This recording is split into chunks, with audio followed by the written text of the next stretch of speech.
Hello dear students, welcome again for chemistry lecture. Chemistry lecture में अभी हम लोग हैलोजन डेरिवेटिव्स जो है वो पढ़ रहे हैं। हैलोजन डेरिवेटिव्स में काफ़ी सारे न्यूक्लियोफिलिक सब्स्टिट्यूशन रिएक्शंस जो होते हैं वो हमने देखे थे। न्यूक्लियोफिलिक सब्स्टिट्यूशन रिएक्शन जो है वो अल्काइल हैलाइड्स में क्यों होते हैं इसके बारे में जानकारी हमने ली थी और लगभग 7 to 8 जो न्यूक्लियोफिलिक सब्स्टिट्यूशन रिएक्शंस है वो हमने देखे थे और वहाँ पे न्यूक्लियोफाइल करके कौन सी स्पेसीज एक्ट कर रही है वो भी हमने लास्ट वाले लेक्चर तक क्या किया था, कंप्लीट कर लिया था। Now we have to move towards another kind of nucleophile, a concept of nucleophile called ambident nucleophile, वो हमें अभी देखनी है। बहुत ज़्यादा इम्पॉर्टेंट कंसेप्ट है एम्बिडेंट न्यूक्लियोफाइल। देखो बच्चों, आपके पास आपका टेक्स्ट बुक होगा या आपकी नोटबुक आपके सामने होगी, ये एक्सपेक्ट करके मैं बोल रही हूँ कि हमने एक दो एग्जाम्पल्स ऐसे देखे थे। देखो, जहाँ पे अल्काइल हैलाइड जो है वो KCN, अल्कोहलिक KCN के साथ रिएक्ट करता है तो वहाँ पे साइनाइड का फॉर्मेशन मिलता है। और if you find the same alkyl halide will react with AgCN के साथ अगर वो रिएक्ट हो रहा है अल्कोहलिक, तो वहाँ पे आइसोसाइनाइड का फॉर्मेशन मिलता है।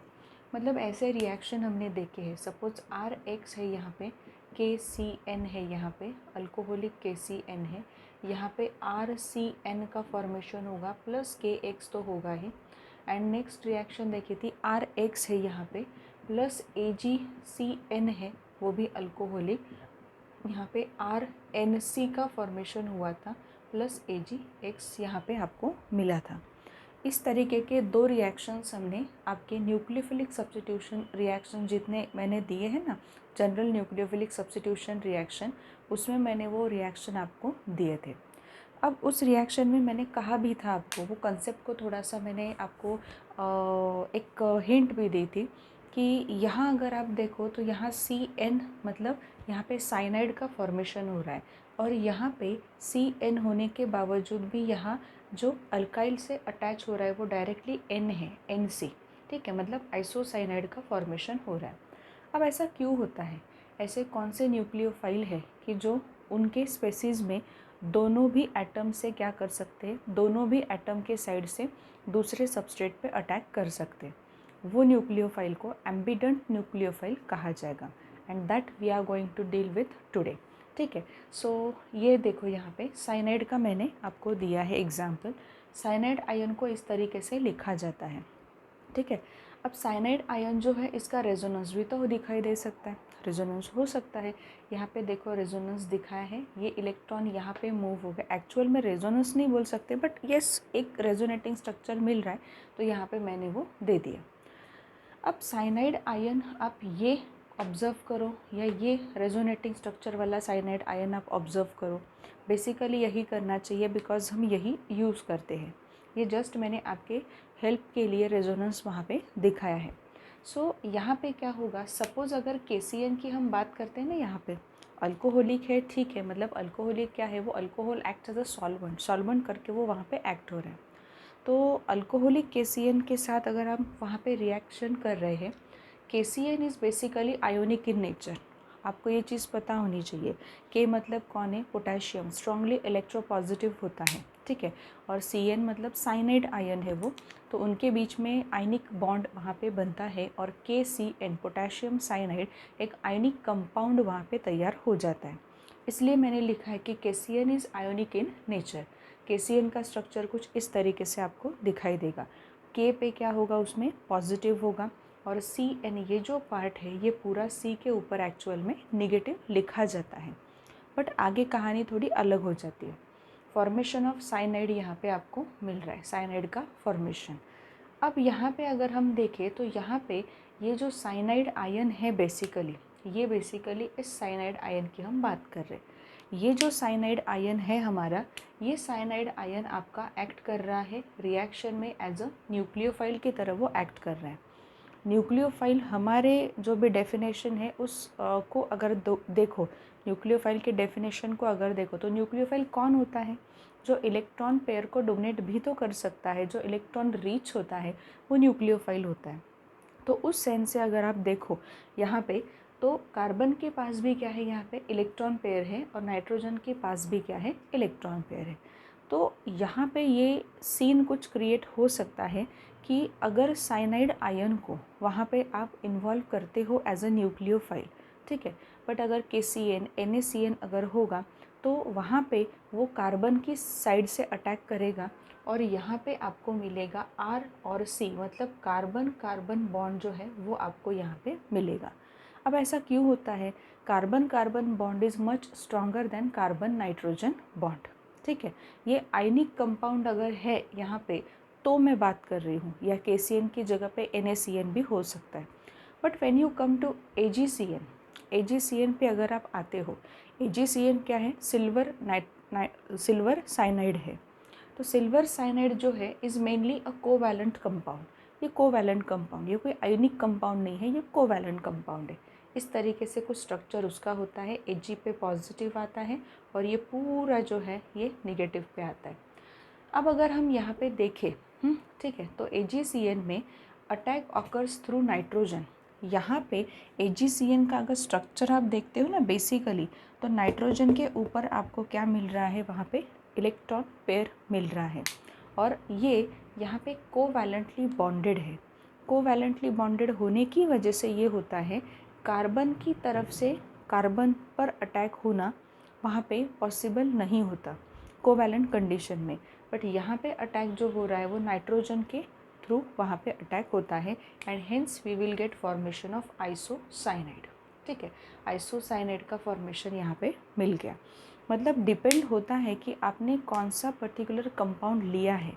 मतलब अगर आप KCN लेते हो, अगर आप NaCN लेते हो वहाँ पे, तो अटैक जो होगा वो कार्बन की तरफ से ही अटैक होगा, ठीक है, क्योंकि वो जो बॉन्ड्स होते हैं ना वो आयनिक बॉन्ड्स है, it is just force of attraction, ठीक है, बट वो फोर्स ऑफ अट्रैक्शन भी काफ़ी ज़्यादा है।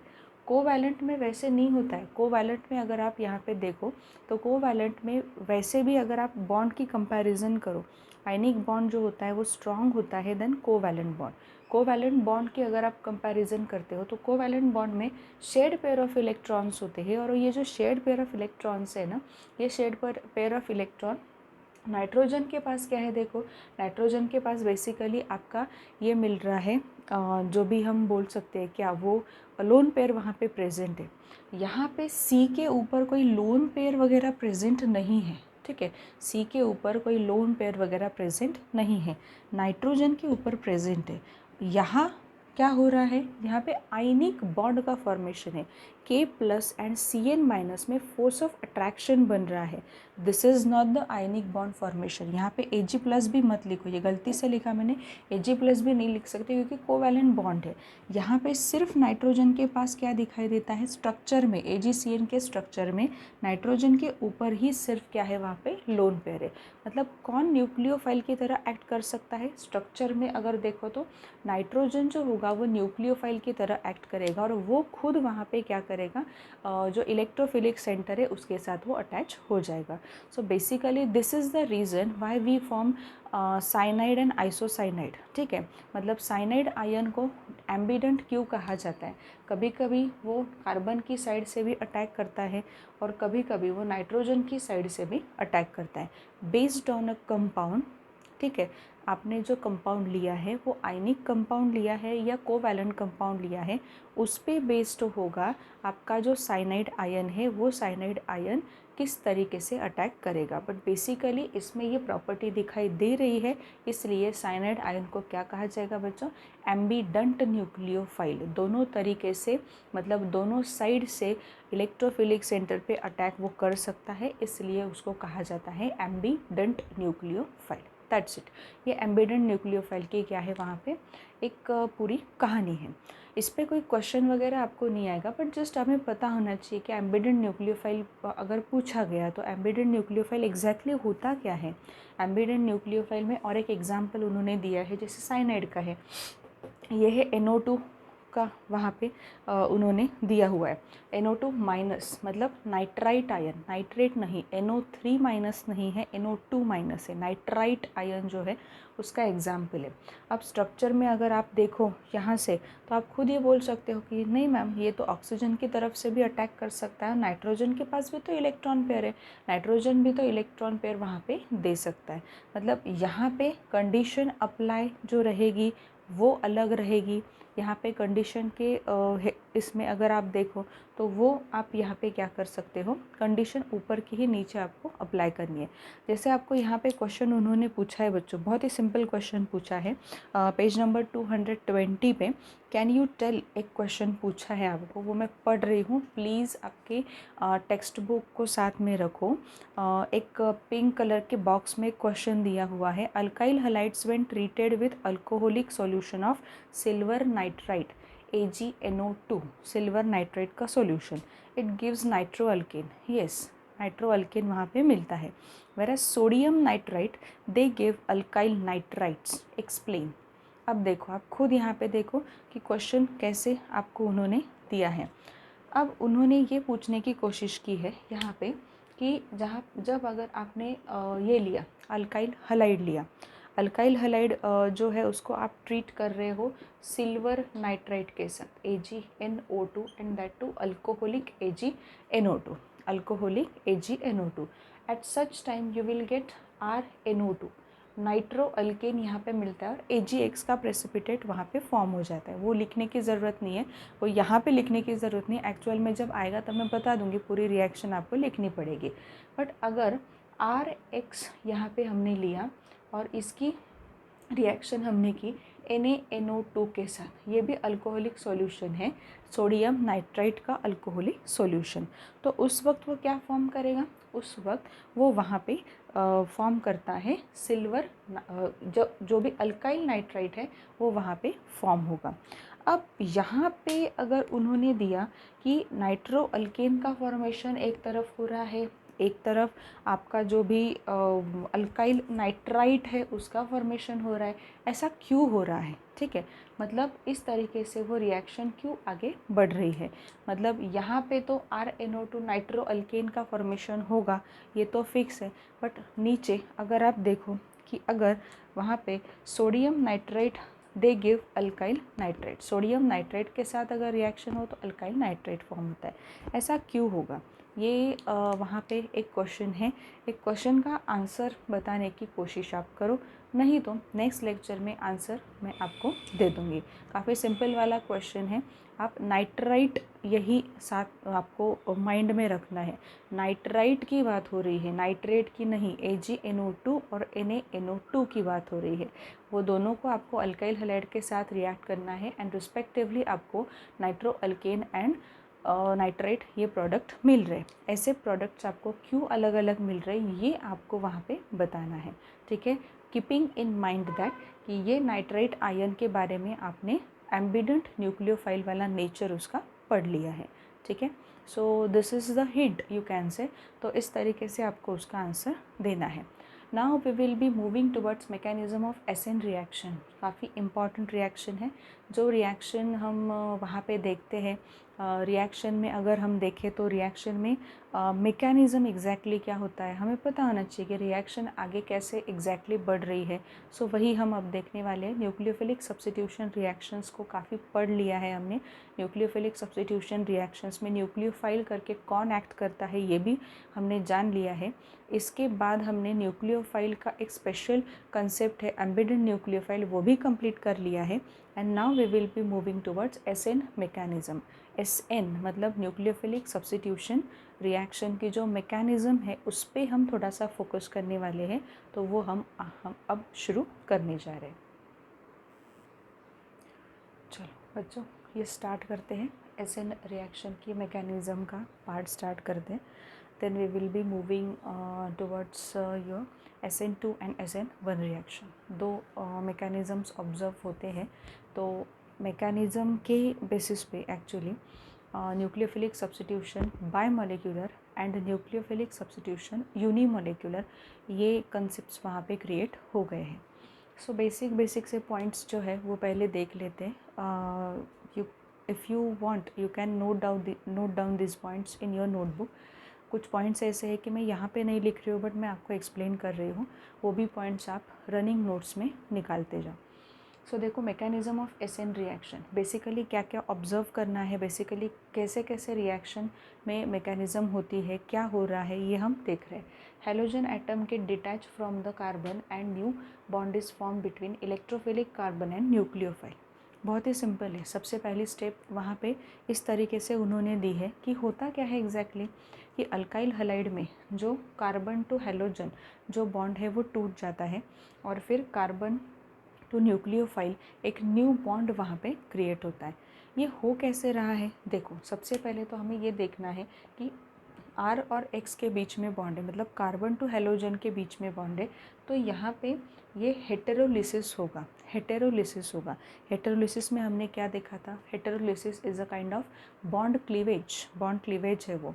हेटेरोलिसिस में हमने क्या देखा था? कोई एक जो ऐसा है कि जिसकी इलेक्ट्रोनेगेटिविटी दूसरे बॉन्डेड एटम से ज़्यादा है, तो वो इलेक्ट्रोनेगेटिविटी ज़्यादा जिसकी है वो क्या करेगा? बॉन्डेड इलेक्ट्रॉन को लेके वहाँ से निकल जाएगा निगेटिव आयन के फॉर्म में।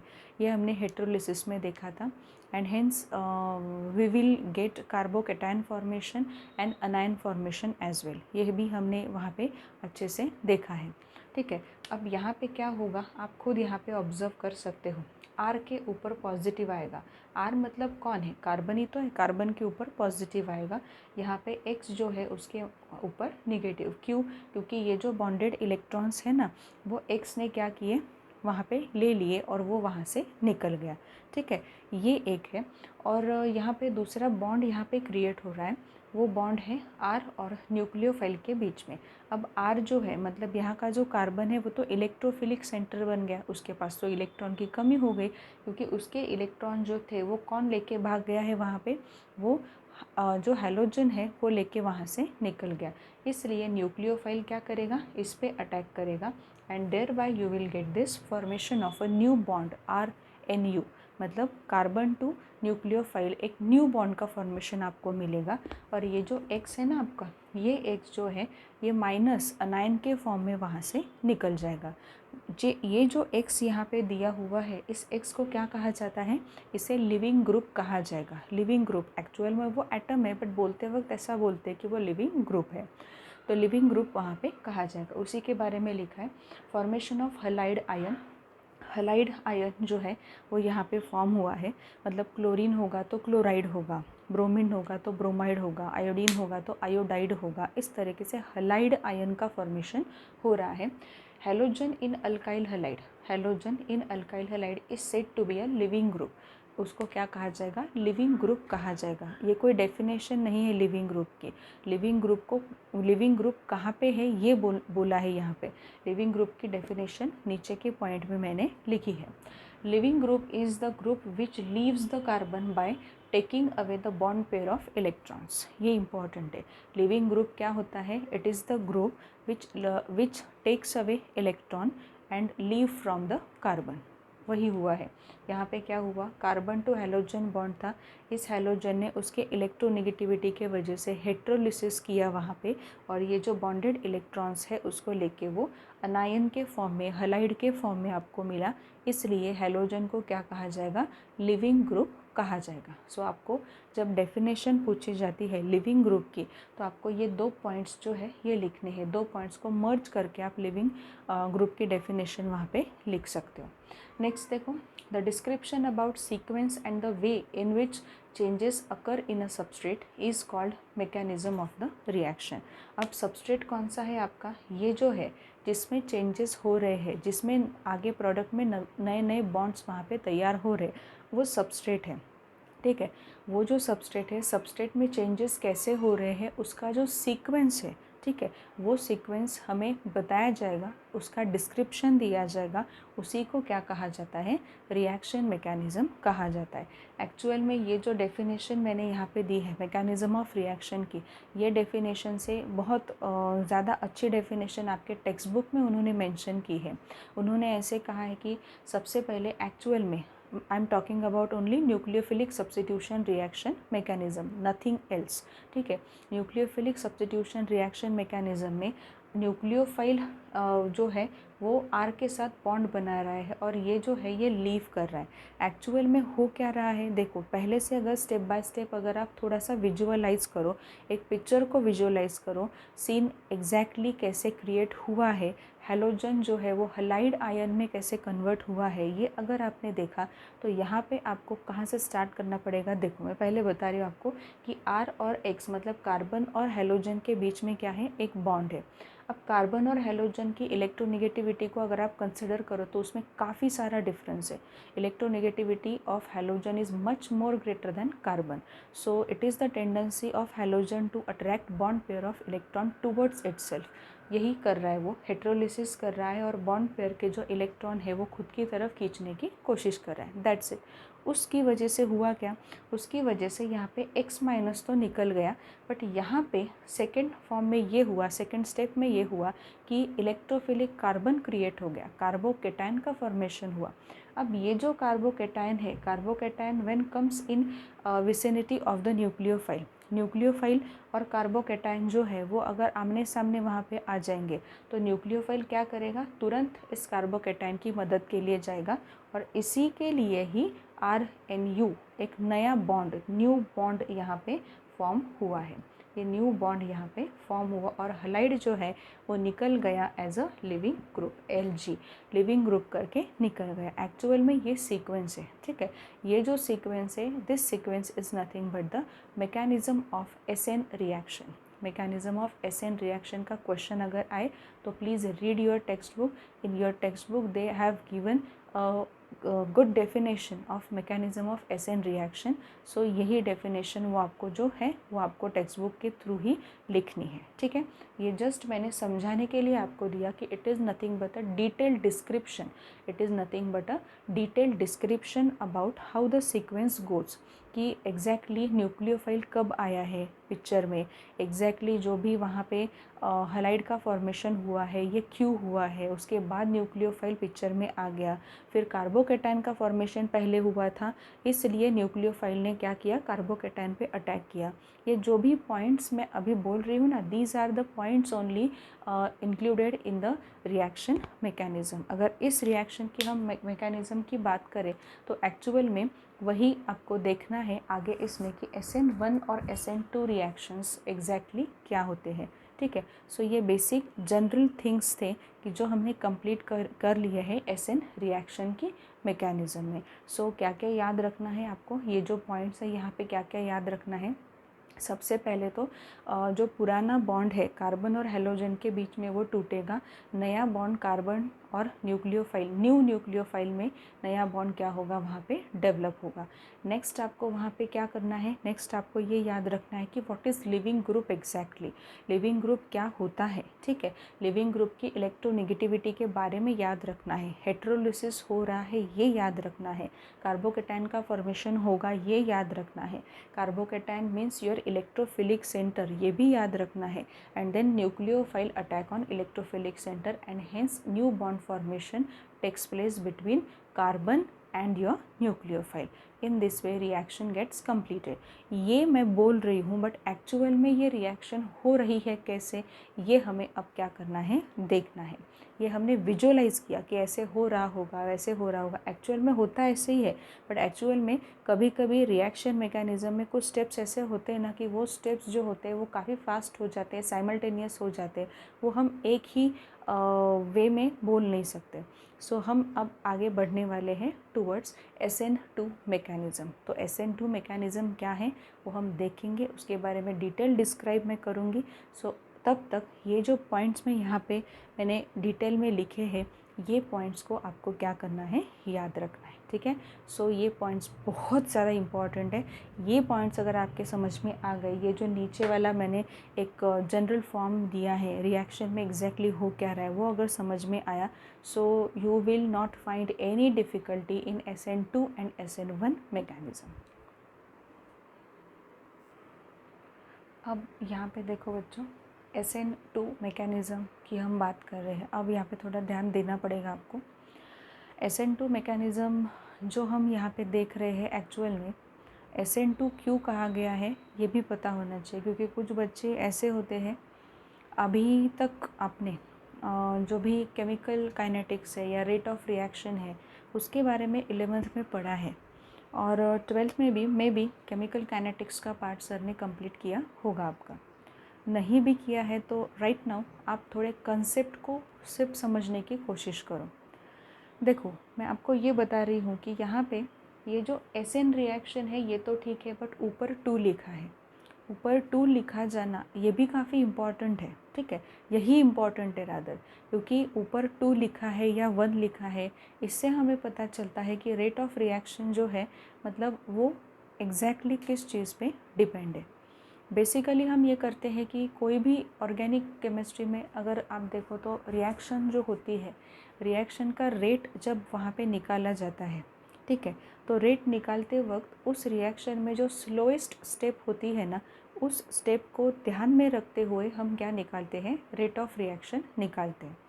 कैसे निकालते हैं, क्या निकालते हैं, वो हमारा पॉइंट ऑफ इंटरेस्ट नहीं है, because it is a part of physical chemistry. Just मैं आपको बता रही हूँ to support your answer that why it is said to be a biomolecular nucleophilic substitution reaction. So इसलिए मैं बता रही हूँ आपको कि वहाँ पे रेट ऑफ रिएक्शन जब हम निकालते हैं तो रेट ऑफ रिएक्शन में किसी भी रिएक्शन की स्लोएस्ट स्टेप जो है वो कंसिडर होती है। उस स्टेप को कहा जाता है rate determining step. Rate determining step उसे कहा जाता है। आप आपके 11 के टेक्स्ट बुक खोलो, उसमें पढ़ो, आपको पता चल जाएगा। सो उस पर्टिकुलर रेट डिटरमाइनिंग स्टेप में या स्लोएस्ट स्टेप में रिएक्टेंट में से कौन से रिएक्टेंट वहाँ पे इन्वॉल्व है, ठीक है, उसमें आप क्या करोगे, समझ जाओगे कि रिएक्शन जो होती है, रिएक्शन एग्जैक्टली कितने पॉइंट्स पे डिपेंड है या कितने स्पेसीज पे डिपेंड है। ठीक है, वही मैं यहाँ पे बता रही हूँ। एग्जाम्पल हमने लिया है methyl bromide and hydroxide ion जो है उनके बीच में हम रिएक्शन दिखा रहे।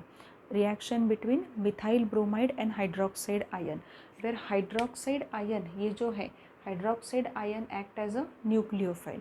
ठीक है, ये क्या रहेगा आपका, ये होगा आपका सबस्ट्रेट, ये क्या होगा आपका सबस्ट्रेट होगा, ये न्यूक्लियोफाइल होगा, ये प्रोडक्ट है, और Br को Lg मतलब लिविंग ग्रुप वहाँ पे कहा जाएगा।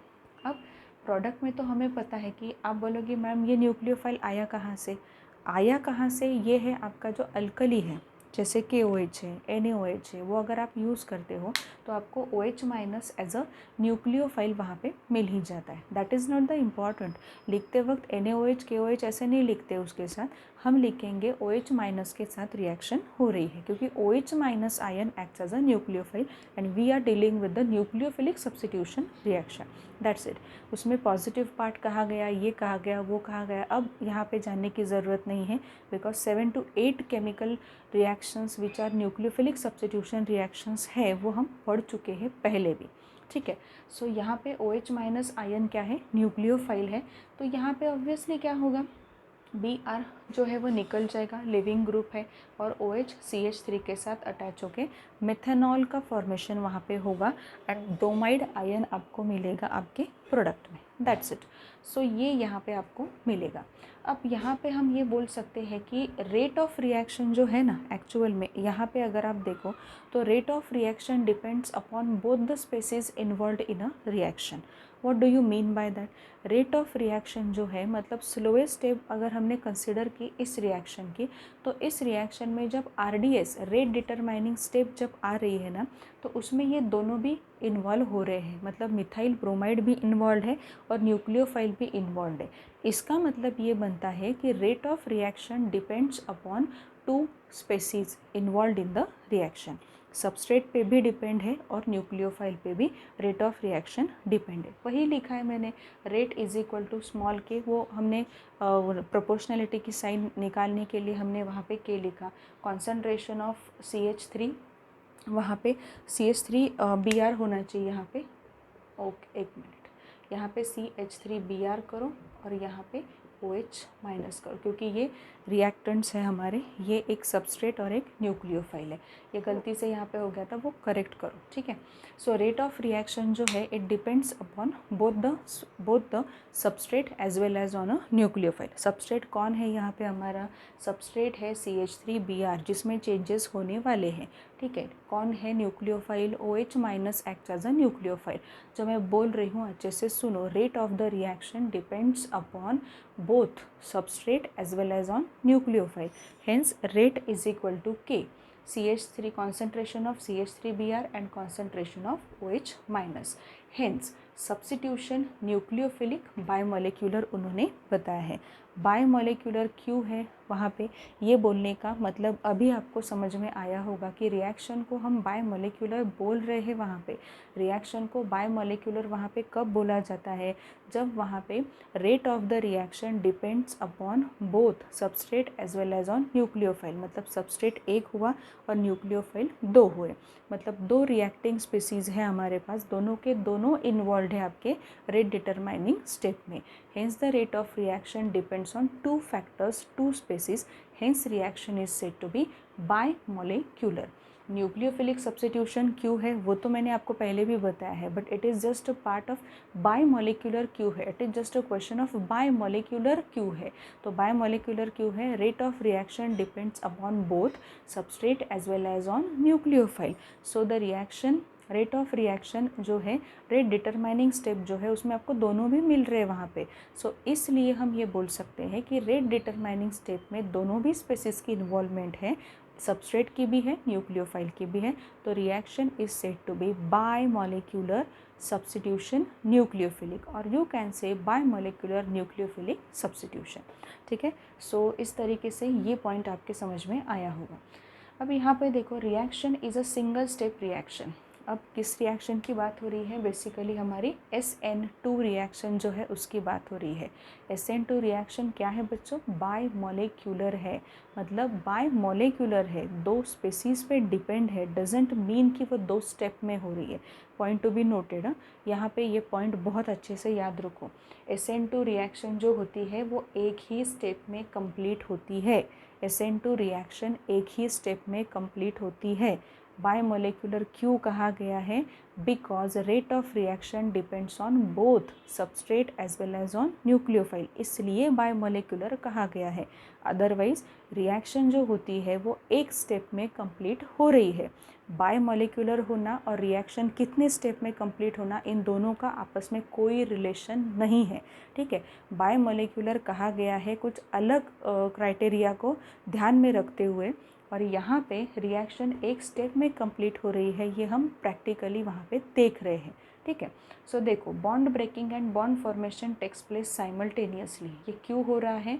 क्योंकि यहाँ पे बॉन्ड ब्रेकिंग, किसके बीच में बॉन्ड ब्रेक होगा बताओ? कार्बन और ये जो हैलोजन है इनके बीच में जो बॉन्ड ब्रेक हो रहा है, और at the same time carbon और न्यूक्लियोफाइल के बीच में जो बॉन्ड फॉर्म हो रहा है, both the processes takes place simultaneously. ऐसा नहीं हो रहा कि पहले बॉन्ड ब्रेक हुआ, उसके बाद में सेकंड स्टेप में फिर क्या हुआ है, वहाँ पे न्यूक्लियोफाइल के साथ कार्बन का बॉन्ड तैयार हुआ, ऐसे नहीं हुआ। Bond breaking and bond formation takes place simultaneously, ठीक है। इसलिए रिएक्शन को एक स्टेप की ही रिएक्शन कहा जाता है।